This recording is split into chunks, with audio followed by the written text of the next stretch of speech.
Don't do this. We can't start it. Let's go.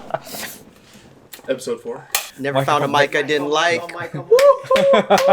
Welcome to episode 4 of Small Moment, Big Impact. Today I got a super special guest, my good friend Mike from andBrilliance, joining our show today. He's one that I highly respect in business, a family person, 2 beautiful children, wife, and a business that has just been flourishing and growing online in the e-commerce sector.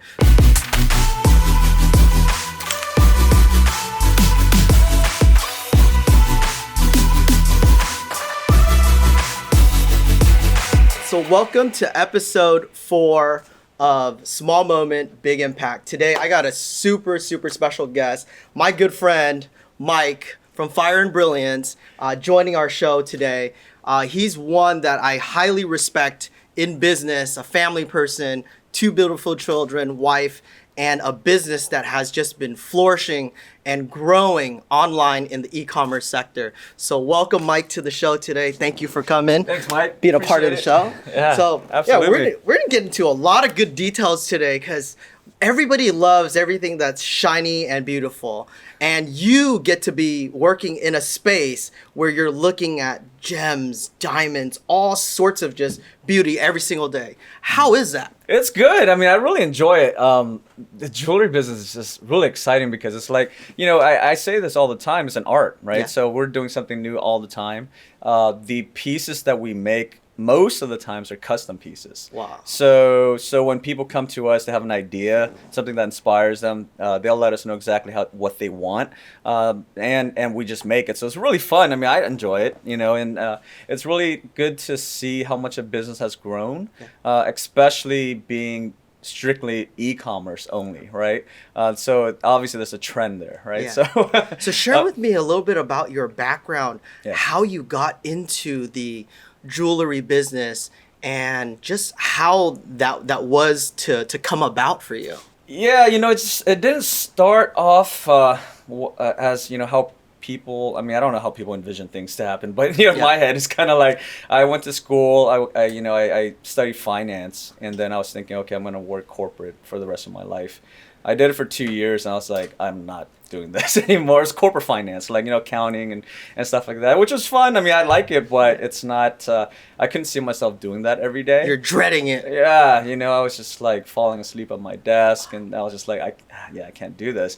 And basically the way I looked at it was, I usually try to reverse engineer a lot of stuff. I was looking at the older people in the office that's been there for 30 years. So this is a company that I used to work for. It's like a medical device company. Mm-hmm. And then I just saw, that they've been there for 30 years and they're still doing more of the same thing, but, upper management level and stuff like that. And I just said, is that where I want to be in 30 years? And the answer was, hell no, right? So, and no offense to them, and that obviously it's a good career, it's a good career path and all that, but I just couldn't see myself doing that every day. The backside of the story is that my dad, he was in the jewelry business during that time for about 15 years already. So I reached out to him. I just said, hey, by the way, my parents are divorced, so he lives in like a different city and all that. So I reached out to him, and I'm not really all that close to him. Yeah. And I just said, hey, I know you're in the jewelry business. Like, how did you start? And he had kind of like saw him as like a mentor. Yeah. To see if he could kind of show me the ropes. What did you do? How did you get there? And like kind of do those type of things. And then so he did spend some time with me to teach me what it's like to be in the jewelry business. And you got to rebond and reconnect together too. I spent some time with him. So when we first started our first business in 2010, it was with my sister and I. And then we were doing that. It was really good. I mean, you probably know as well as I do, when you first start off a business, you don't know what you're doing. You're really just jumping into it with big ideas, and then eventually you go through you have to jump through a lot of hoops, right? A lot of issues, a lot of problems, a lot of pain. Yeah. Right? Challenges and challenges hurdles. and heartaches, right? But anyway, long story short, my sister and I eventually decided to part ways in that business, and that's when I branched off and did andBrilliance. What year was that? That was in 2013. Wow, so it's been 6 years now. Right. But I've been in the jewelry business since 2010. Okay. Right, yeah. Wow. Yeah. So being in the business now for a total of 10 years, How have you seen the changes and innovations and just like the path that it's going on? Because I know that you're in the business of e-commerce, Right. and that's changing rapidly all the time. We're Totally. seeing all these companies shut down because e-commerce is growing so big. Yeah. And I know you're focused 100% on e-commerce now. How did you go about wanting to do that retail brick and mortar to transition over? Because that's a brilliant idea. Yeah, when I first started this with my sister and I, it was a brick and mortar. Okay. So we were definitely doing it that way. But what I started to notice is people would always come into the store to take a look at the item, and then they would leave, and we'll follow up and stuff like that, but they wouldn't come back. They'll take pictures, they'll do all that stuff, and I started seeing a trend. I started seeing my own buying habits, right? So like I don't know if you remember, but Fry's Electronics, it used to be super popular like 10, 15 years ago. You'll go in there and it's like a zoo, right? Yes. There's always people in there buying the latest and greatest stuff. Now, if you go in there, I mean, it's like dead. I mean, the only people you'll see in there are the employees. And the reason being is because everyone's shopping online, right? Everyone's shopping online. And when they do go into a store, what they're basically doing is they just want to touch, feel, and see it. Yes. And then they're going online to find a better deal. So, it's unfortunate that that's happening, but that's just the way of the world, and it's evolving. You have to evolve with it, right? So when I saw that, and eventually started andBrilliance, I decided that, hey, I think that the best thing to do is to focus 100% of my energy on what's working, which is e-commerce, right? A lot of people call it like the Amazon effect. I mean, all these businesses right now are closing down because everyone's buying stuff through Amazon. But then again, I mean, they wouldn't be as big as where they are if people aren't actually buying it, right? So it takes a consumer to buy for the business to grow, right? Correct. So at the end of the day, I just thought that, okay, well, I have to follow the same business model. And the biggest concern when we first started doing that was, people don't buy jewelry online. It's scary, right? You're talking about thousands of dollars to tens of thousands of dollars for a piece of jewelry. That's true. Like, how do you trust someone to buy it online? So that was the biggest concern when we first started, but how did you overcome that? It's branding. I mean, it's marketing. It's making sure that you build a credible reputation, because there is a way to buy online as well. So people, obviously aren't dumb. Consumers, they do their research before they spend money. Yeah. So they'll go online, they'll check their social media, they'll check reviews, feedbacks, they'll check they'll do research on the company. Are they legitimate? Yeah. I mean, these days, if you're a company, you don't have a social media page, it's kind of weird, right? So they really want to know who they're working with, especially if it's an e-commerce. You have to have a brand presence, recognition, and credibility. Absolutely. So that takes time and years to build. So that's how we overcame it. And so I'm proud to say that at this point in our business, I'm very proud to say that we have got to where we are. Yeah. But we still definitely have a lot more to go. It's a process. It's a process, and you're always further developing your craft too at the same time. Because I follow you on social media, and you're you're in Las Vegas at GAA conventions and other conventions all the time. Share with me and our viewers, what type of inspirations do you draw from that, and then how do you go and apply it to your business to continue to have it growing? It's funny that you brought that up. It's actually a really good question. Year over year, I go to a few jewelry trade shows, and year over year always seems to be more of the same, right? Okay. So every now and then, so I'll go with my wife. My wife's also my business partner, and we will talk about it, like, hey, should we go this year? It's always the same thing, but we will always remind ourselves that for some reason, when we do go, we always end up meeting a new business partner. We always end up meeting a new vendor, a new piece of technology, a new idea that we can implement. So those, I mean, as much as we will question it when we go, because it's always the same vendors, always the same stuff.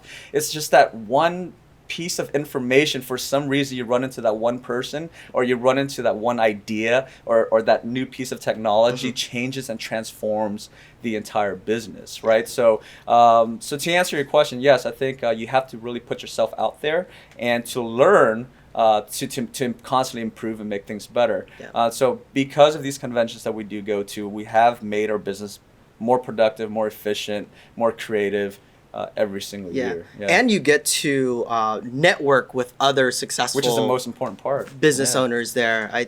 Because even in our line of business in real estate, there's conventions, national conventions all over the place. Right. And that kind of resonate with what you had said is, it's when you go there, you see some of the standard traditional methods that people are doing, and you do meet that 1, 2, or 3 people who are doing things that are giving them a competitive edge. Right. And you take that back and you don't necessarily do exactly what they're doing. You refine it to who your customer base is and how you do it too as well. Right. Right.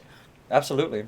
And especially in the line of work that I'm in, even though our business, Fire and Brilliance, is catered online for jewelry, primarily what we're focused on is the lab created gemstone space as opposed to the natural gemstone space. So these conventions that I've been going to for the last 10 years, when we first started, I mean, so the difference between lab created and naturals, well, obviously one is from the earth, the other one is man-made, right? So when we were going to these conventions, I mean, there were barely any booths out there for labs, right? Okay. So this past event that I went last month, I mean, there's a whole section now of like 100 vendors in labs. So it's grown tremendously, Yeah. right? So for me to see that growth is also another reason why we do go to these conventions, because it's definitely a growing space and we want to shake hands with. Break that right down people. for me.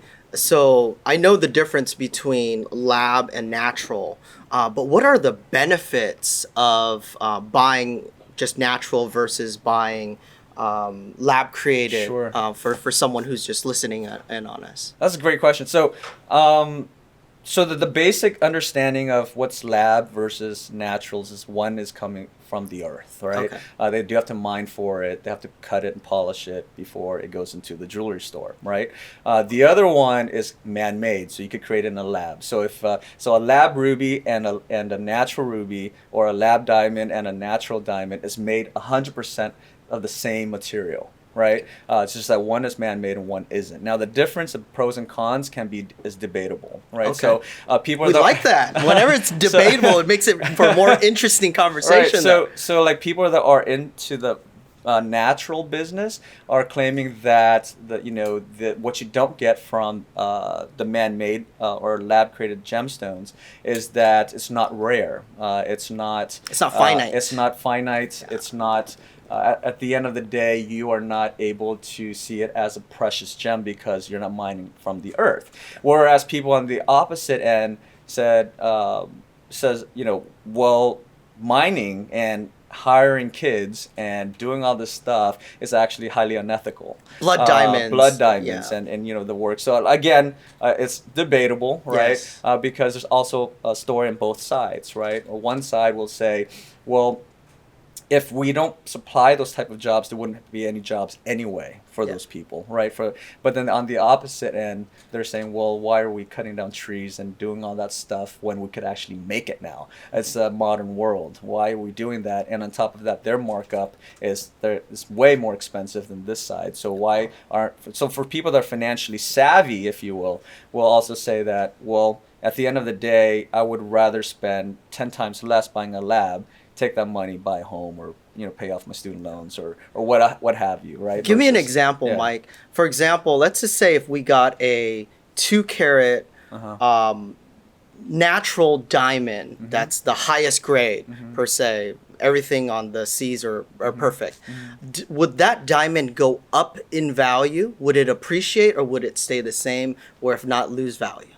That's a great question. So based on historical data, it has definitely gone up in value over time.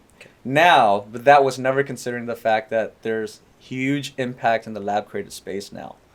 Because it created a shortage in demand. Right. So now that people are diverting over, a lot of people are actually buying lab stones, the demand has gone down for naturals. So that's only going to be determined based on supply and demand, right? So prices will go up depending on supply and demand. Now, that being said, it's very questionable at the moment.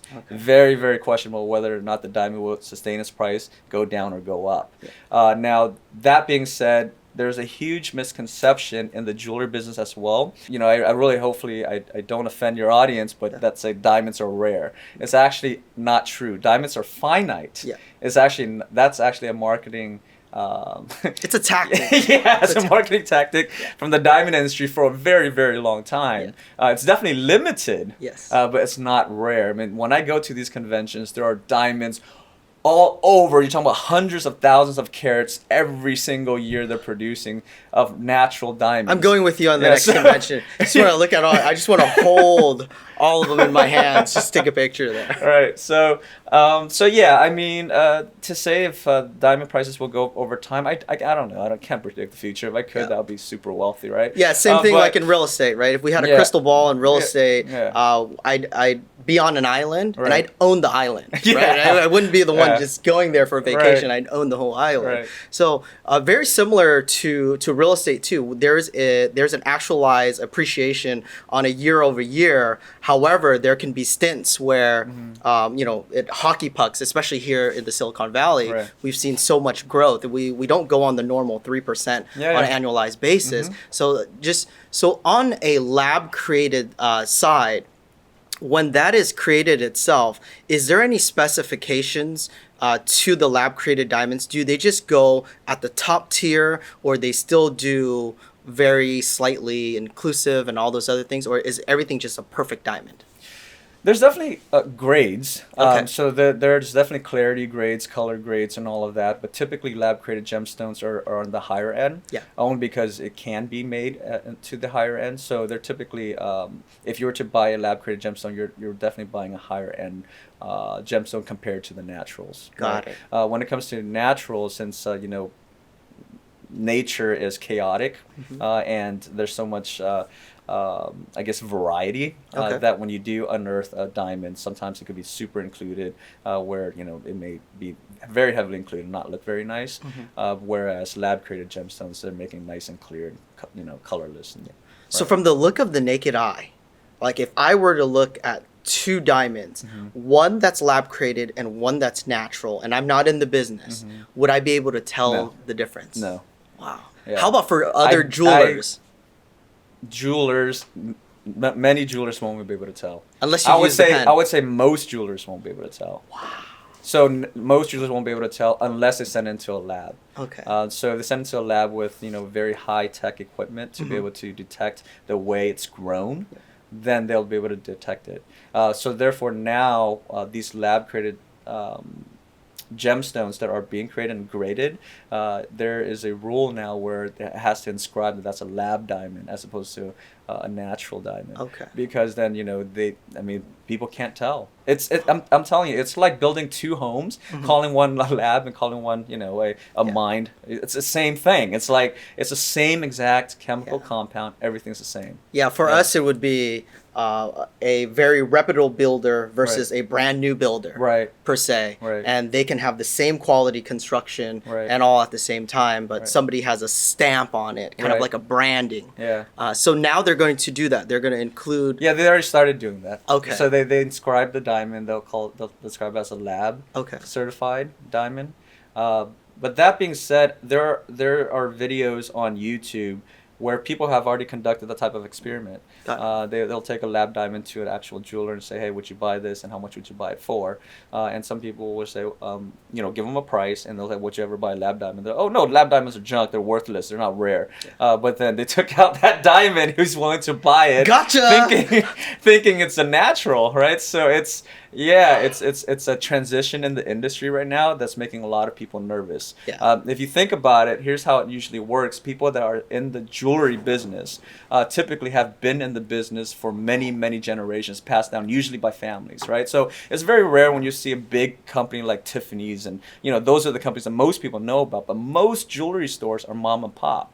Most jewelry stores will have like maybe at most 10 locations, but still at the end of the day owned by a business owner that's been passed down from their grandparents from their grandparents and great-grandparents and to the kids. So now the labs are introduced as a huge threat to the way they've conducted business in their whole life. It's like their traditional business has now taken a 180-degree turn.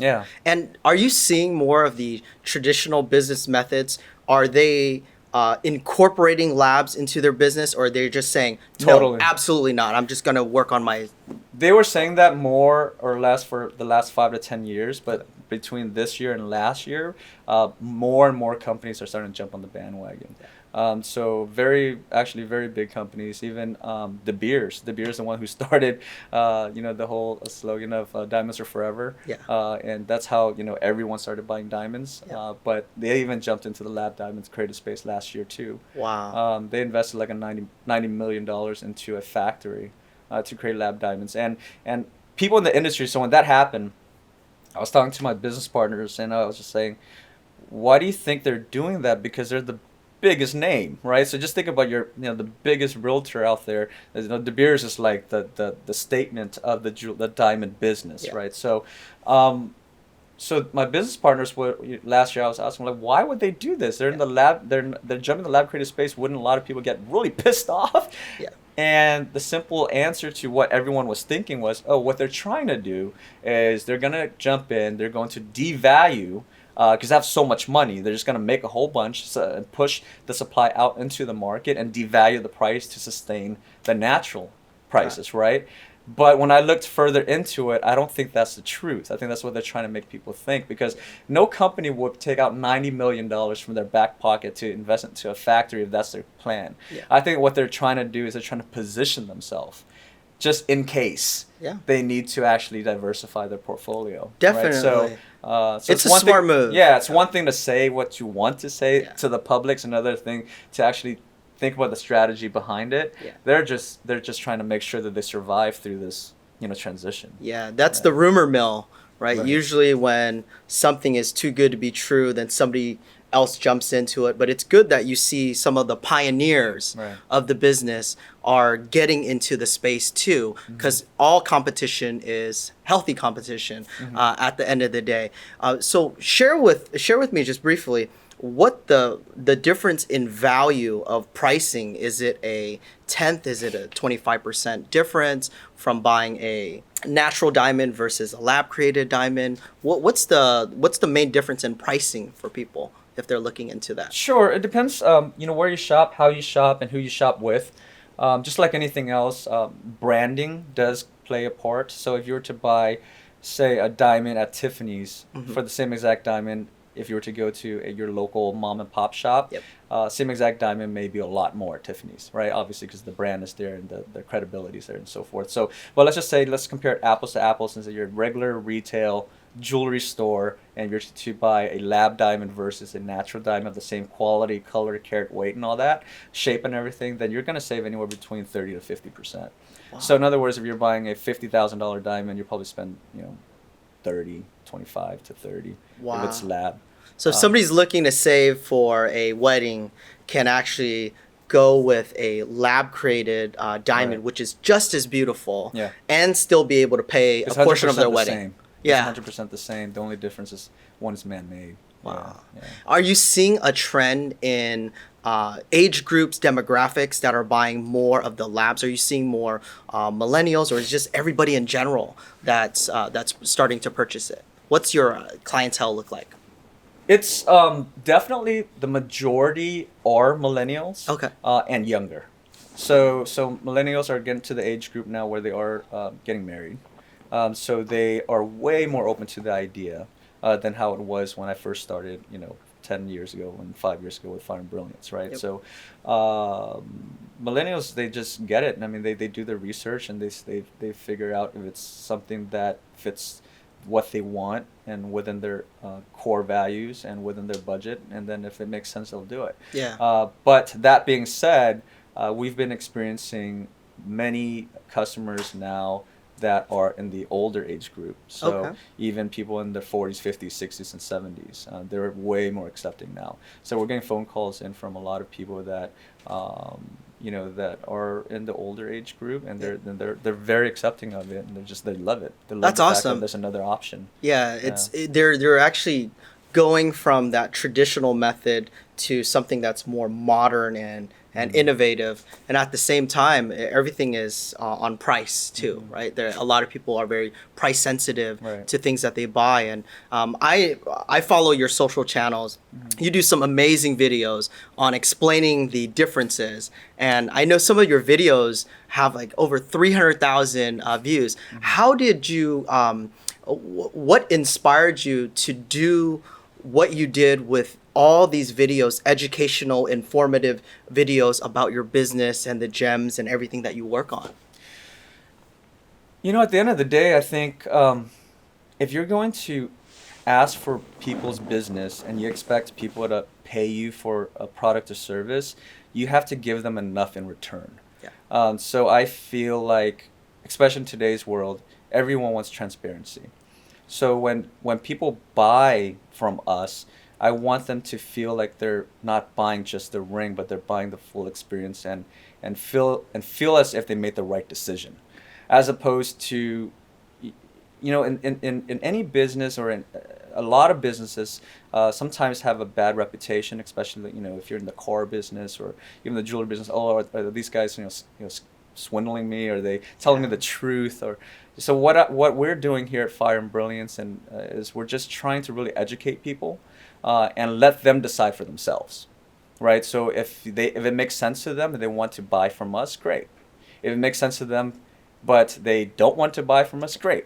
It's not really for us. It's really for them. Yeah. And then at the end of the day, I think they're smart enough to figure out what's best for them. And the whole idea is just make sure that they are educated before they make that purchasing decision. So that's the whole idea of our YouTube channel. But that being said, you know, I wouldn't be able to get to where our business is at with that channel without the team behind us. All I am is just the face, right? Yeah. So with all the editing and the audio and the filming and all that, I mean, I wouldn't know where to start. Yeah, that's true. So and you have the opportunity to work with your wife as your business partner. Right. Kind of share with us how that is, because you know, in business you are there every single day together, and then you take it home and everything. How do you find all that balance? Because I know it's not easy to run an organization, work and service customers, employees, everything together. And you built this since 2013 until now. It's been 6 years. You've been in the business for 10 years now. How was that transition to go from working with your sister and father per se, and then now working with your wife full time? Kind of go over your roles a little bit and then how you guys balance all that together. Yeah, you know, to be honest with you, to keep it simple, I wouldn't do it any other way. Okay. So I definitely married my partner, someone that I truly trust and believe in.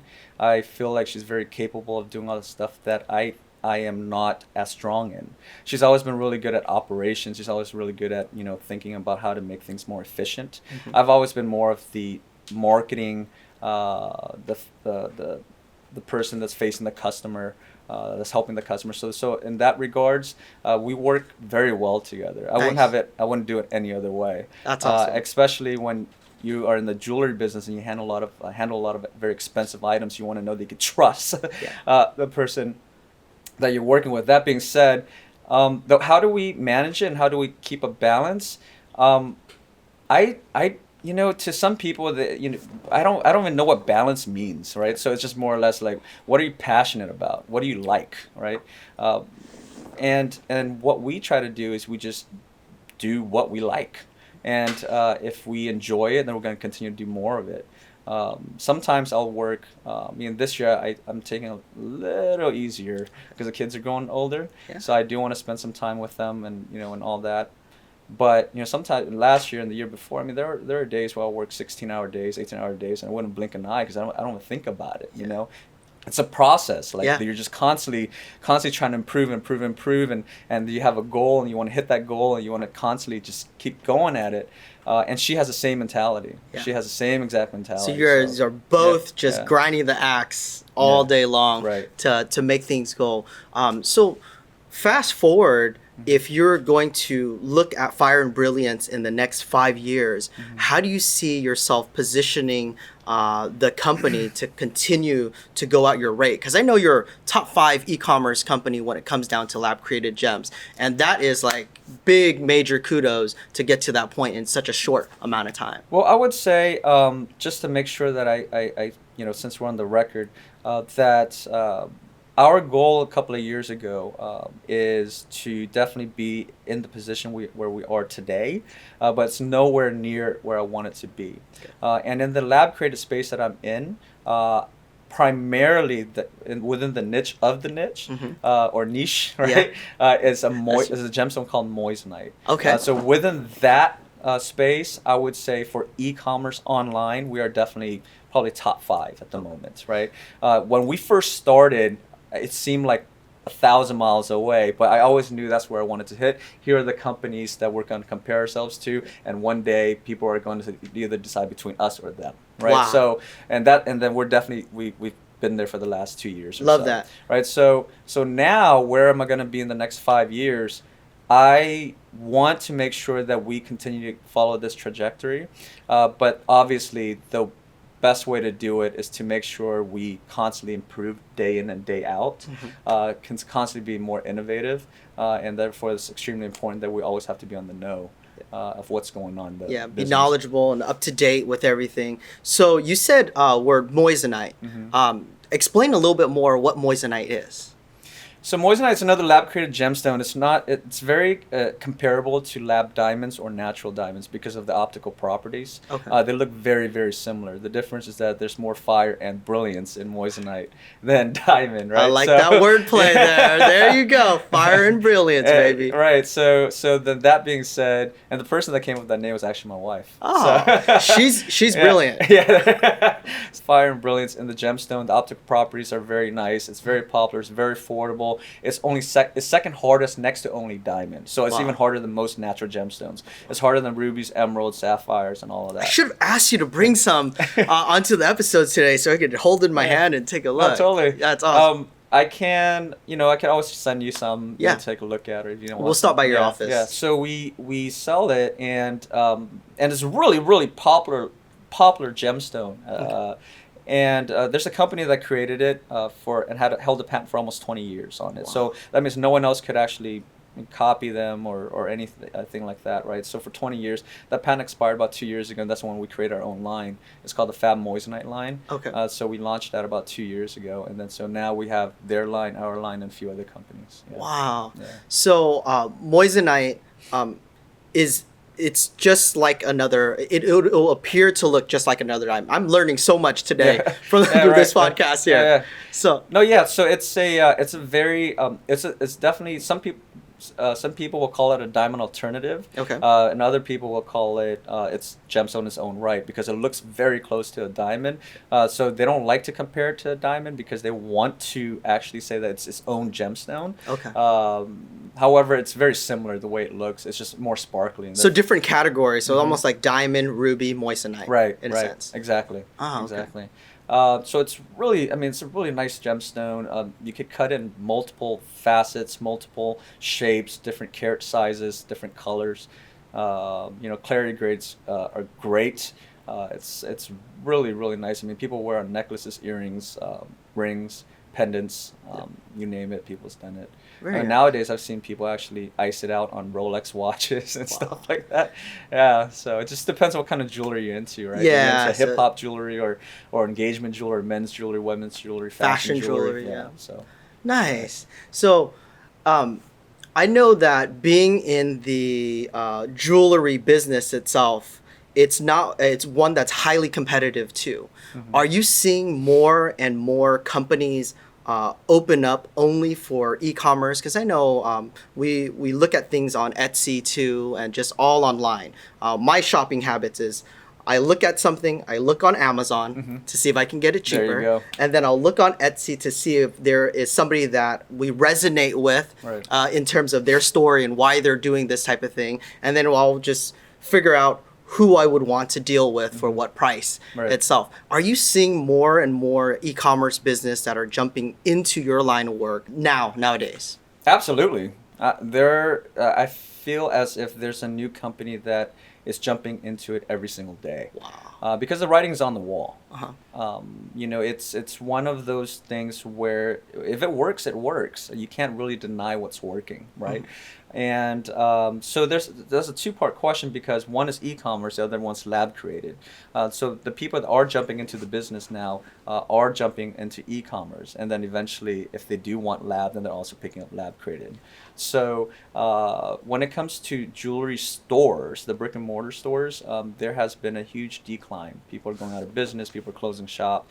The overhead is just too high. People don't want to pay the higher, I guess, prices Markups. for the same pieces just to pay for someone's overhead, right? So that's the issue, and for businesses that's been around for a while, it's unfortunate if they haven't adapted to the way of the world. Sometimes they're closing shop. But, Yeah. But there are new businesses that are arriving, and there are new businesses that are jumping into the industry, which is really good. I love competition because it makes everyone better. Yeah. Right. So We're competitors at the end of the day. So that being said, yes, what I've definitely recognized is that people that are starting jewelry businesses are typically of a younger demographic that will typically open an e-commerce shop or something like that. They just get the whole internet space itself. Right. You said something earlier about your team, that you couldn't do anything without your team there. Kind of break down a little bit, because I know in the real estate field, we have to work as a team, and even with our company, although everybody is a solo agent and doing certain things, we always come together collectively so we can reach our goal, our sales goal, or our clients, whatever it may be. Kind of share with me, because when you said the word team, it completely resonated with me, because we can't do anything. There's no I in team at all. Absolutely we always not. have to do something, and when we can do something together, we can do a lot more than we can do it by ourselves. So share with us a little bit about your team and how it's grown throughout the years, and where it's going to be. Yeah, it's funny when I think about it, because when I first started, especially selling online, you have to do so much, right? So you have to take pictures, post it online, write a description, and then a customer actually responds. You email them back, you sell them, and then if they're interested, they'll buy it from you. Then you create it, and then later on, once the jewelry arrives, you package it and ship it. All right. So I used to do that all by myself. I was a one-man shop, right? Wow. And now, with I have a media team, we have an operations team, and we have people taking care of our books, and we also have people taking care of the customer service and sales side, right? So It's like you essentially have 5 teams within the team. More or less, yeah, around there. If you really want to break it up into individual segments, if you will. But that being said, it feels like, yes, and there is no I in team. There's a line people always use, teamwork makes the dream work, and it's true. Because, Linda's my wife, she, her as well. We'll talk about it sometimes, and we'll say, well, we invest X amount of dollars in a budget to hire new people. The question is always, well, how productive can they be, right? Because as well as I do, being a business owner, everything comes out of our own pocket unless we actually have a VC that invested into us, right? So we want to make sure that when we hire right, and especially if we're going to invest into the people that we invest into. But then I'll also tell her that, well, if you and I were to do it, we know for sure that both of us will put in 150%, but that's only 2 people doing the same job. Exactly. If we hire, let's just say more people, and even if they're only going at 80%, you could do the math. Eventually it'll work out in your favor. Right, so from a financial perspective, it makes sense. But from a teamwork perspective, it absolutely makes sense, because if you have more people driving your vision and goals to that end result, the effort will always be there, because there's just more momentum, there's more people, there's more energy, there's more action, there's more doing, right? More results. More at the results, end of the day. right? So For sure. So if I find it very difficult to ever revert back to being a one-man team, only because I don't think I could do that again. It's just too much, right? So especially once you've already grown your business to a certain level, you definitely know for sure you can't do it on your own.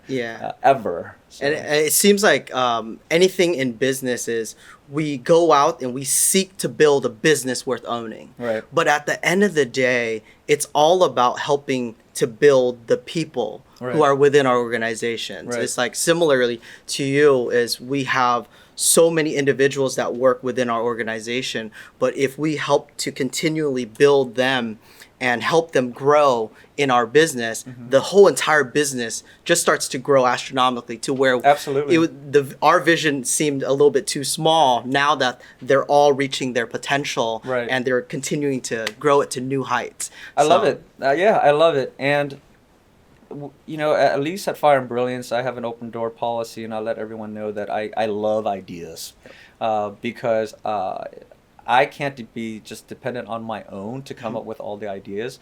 If we collectively would get everyone to come up with their ideas, whether or not we decide to go with that idea or not, that's not the point. The point is, give me more ideas, give us more ideas so we can continue to be more innovative and creative. So to your point, yes, there are people that has entered my office and say, hey, won't we do this or won't we do that? And I just love it because they've grown to their potential. They've grown to the point in their position where they feel confident enough to say, hey, I've recognized that this is an issue and here's the solution. What do you think? And by doing that, it really, it becomes a business on its own where, eventually the goal of a business is the founder should not need to be there anymore. And if the business can run on its own without the founder, then that means you've built a real business because it's its own organization already. Everyone has their own roles and agenda, and everyone's doing the things the right way. Yeah. That's awesome. I think that's what a lot of people's want to attain in business as a business owner is to be able to have a business that can run without you having to physically be there all the time. Granted, we're ones that love to be in the thick of it to make sure that everything is running operationally smoothly and all, because that's just our character, our style of doing business. But it's amazing to see that if you step out, we both have families. You have two beautiful children, Matthew and Juliet, and when you go off on a trip, knowing that when you come back, the whole thing hasn't collapsed, right? It's there and it's running full speed. It might even be going at a better rate than how you left it for that week when you're on vacation. Absolutely, and it resonates with what you said for sure. Because when I leave, I get pretty nervous, and I'm like checking in with everybody. Are you guys sure? You guys get? He's like, don't worry, we'll hold the fort down. And you come back, and everything's just still normal. I mean, obviously, there's a few things that probably come up, just like every other business, but it's never as bad as you think it will be. So that's something that I personally had to learn to kind of just let go over time. And then when you let go, other people for some reason tend to step up, and that's exactly how it's supposed to be. That's the team aspect of it. That is awesome, Mike. Anything when we're looking at the scope of the business itself and the theme of the podcast is small moment, big impact. Where would you say, was it when you initially started the company, or was it 2 years ago when the patent expired for Moissanite? Where would you say that small moment that led to the big impact in your business today? Hit you with a hard question. Yeah, that's a great question. I started dabbling with internet sales via eBay. That's how it really started. Our business was kind of slowing down when we had a brick and mortar store, and I knew that there was something online that's going on a lot. I mean, I was buying stuff online, so why aren't I So I started posting pieces of jewelry online to see if it would sell, and it did. And it just blew my mind. And I just thought to myself, well, wait a minute. This person from New Jersey that I've never actually had to talk to ever, I never actually encountered face-to-face, which is what I was used to, or over the phone. They never actually made even a phone call about this piece of jewelry. All they saw was a picture description. They bought it. Now all I have to do is print the shipping label and ship it and collect the money. And I just thought to myself, whoa, there's something here. And I started posting more and more, kept selling and selling and selling. And I just finally realized that that is the biggest transition in commerce in the world, that either you're going to have to jump on it now or you're going to be left behind. And I would say that's probably the biggest impact, because that's what transitioned all of my strategies to move everything towards e-commerce. So I would have to say that's probably the biggest event, that first transaction that I was able to sell online. Wow. What year was this? This was in 2013. Okay. Right? So you started 12, to 13, see around a decline on the retail side, Mhm. and instantly you thought of, let's put it on eBay. Right. And let's see where this goes from here. Right. And now you've transitioned your entire business. Yeah. I remember you used to be in the building where Club Autosport That's right. was. And the beautiful space over there too. And now how many times have you moved since then? So we moved, well, we were in Club Autosport, we were in one of the units, and then we had 2 units in there, and then we ended up moving, we had a 3rd unit, which is down the street from there, and then I basically said, okay, well, enough of these little units, let's consolidate into a bigger building so we can all sit together. And then that's when we moved out to the 4th location. Yeah, so you've moved 4 times to transition your business to become full e-commerce. Right. Yeah, I remember walking into your office, because I have to tell our viewers here, I've always wanted to do a podcast. It's been on my mind for 2 years. And one day, Mike reaches out and says, hey, Mike, I'd like you to be on my podcast. I said, heck yeah. I entered into his building, saw CJ and his guys. They had their whole setup and everything. It was just amazing. That night I went home, ordered all the podcast stuff, read a few blogs, talked to my team about where should we buy these cameras, whatever it may be, and just launched this initiative. All right. So you were a true big inspiration to me and our team launching the podcast itself. And I remember walking to your office and I see that you have a bullpen where it's just computers and employees and everybody's sitting there on their headsets and they're working. So that's customer service, sales, Right. ordering, and you had shared something with me when when I was on your podcast about CAD and drawing. So you also handled the from Design. cradle to the grave, the design work of somebody Right. who has an idea, Right. and you're executing it for them. From beginning to end.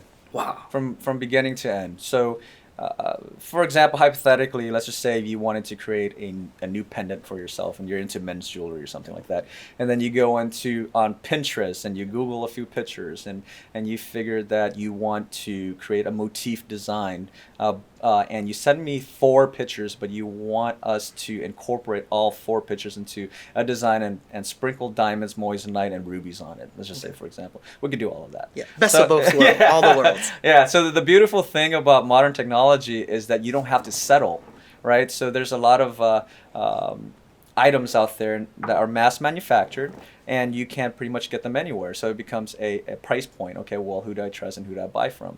Whereas custom jewelry, it's really unique. You don't have to settle for what you see in the stores. You settle for what you can imagine, right? Yeah. So you come up with the idea, and you say, this is what I want, and how do you make it happen? And that's what we do, we make it happen. So. That's a soundbite right there. Settle for what you can imagine. Love it. Wow. So your small moment, just defining the everything that this modern world that we're in, right? You don't want to have that blockbuster effect on you. You don't want to be ones that go out of business because you're so stuck on brick and mortar. So you made that transition. Was it something, because I wanted to go back to that small moment there, because that's huge. And I think a lot of business owners, they don't have that realization when they're up against the brick wall, or they're kind of down in the dumps, thinking about, wow, why is my business not moving forward? They don't just think of these ideas. Was there something that inspired you, or that you thought of, or that you saw that said, hey, I need to put this online first? Yeah, I don't know. I can't speak for other people. I can only speak for myself. Yeah. And I've always been a type of person that worked very well under pressure. Okay. So, for example, podcasts and these type of things that we do, I usually prepare very little because I'm pretty good on my feet. So that's how I've always operated. So when during that time when my business was not doing so well, naturally that gear kicked in. So what typically happens in my mind anyway is that usually when I work under pressure, my creativity is at a high level. So you come up with ideas, implement, because you don't know what's going to work until you start integrating it. So what happened during that time was I remember this one guy that was next door to me. He has a small little shop, right? And then the building, we used to have another building down the street as well, and or in another building. And this guy, he has this small little store, but behind that store is this warehouse. And every single day, I would see the FedEx guy would come and pick up hundreds and hundreds of these boards of computer chips out of his warehouse. And I'm like, what is this guy doing? Like, it looks kind of sketchy. Like, is he buying stuff from the black market? And, like, what is this guy doing, right? But he's a smoker. He would always go outside and smoke. So one time I was just standing out there just thinking like how to improve my business or whatnot, and just starting off. And I just looked and I just like, hey, what do you guys do? He's like, oh, I sell computer parts. I'm like, oh, really? And like, well, I don't see anyone coming in and out of your store. He's like, oh, no, we do everything online. And I'm like, oh. And then I'm like, how do you do that? And he goes, eBay. And then I said, eBay. And then he's like, I was like, does it work? He said, like, try it. That's all he said. He didn't want to say any more, any less. He said, try it. And then so during that time when I was trying to figure things out, I was like, why not try it? Like that just came to my mind. This guy's selling hundreds of products, thousands of products every single day out of his warehouse, a little warehouse, right? And yeah, I drove by the other day and I still saw him there. So I guess business is still good for him. You're still good? Yeah. You said that you work well under pressure. Mike, you're like a diamond because diamonds are created under pressure. You've been waiting for that. You've been waiting for that. It's been on my mind. As soon as you said that, like everybody's all laughing here. I've been waiting for that one-liner to throw out there. So with that, there's one thing you gotta know. I love dad jokes and I love puns. So. That was a good one. But I would have to say I really, really appreciate you coming onto the show today and our podcast because I feel as though I've learned so much about the jewelry space, diamonds, whether they're lab created or whether they're natural, and just the distinctions between it, and now learning about a whole new category, which is Moissanite, to where I'm even interested in taking a look further, right? Because online you see and you hear so many different things. So thank you for sharing with me and our audience about that and giving us those puns and one-liners today. Any last things that you'd like to share about anything inspirational about if anybody wanted to get into business itself? Because our podcast is definitely geared towards those who are inspired by what we do or what you're talking about today. Any last words that you'd like to leave? Wow, that's a great question. I would say, first and foremost, if you are planning on getting into business for yourself and by yourself, you have to really look from within and know yourself first and be very self-aware on whether or not it's right for you. I think in today's world, a lot of people try to jump into it because it sounds sexy and they think they want it, but when they get into it, the pressure's too much, right? So it's never easy, but it's worth it. And that's the reason why people do it because it's worth it at the end. So if you are going to do it already and you've already decided to do it, then go at it 100%. Don't look back. No plan B. Just go at it. You're either going to fail or you're going to take it. So even if you fail, it's going to be a good lesson there you go. To know what not to do next time, which is basically knowing what to do next time. So I would say that's pretty much what I would recommend. Definitely analyze your own personality and figure out whether it's for you or not before making that decision. That's powerful. Yep. Be very self-aware. Right. So with that, thank you, Mike, so much for being on the podcast today. Thanks, Mike. Thanks for having me, man. Of course. Yeah.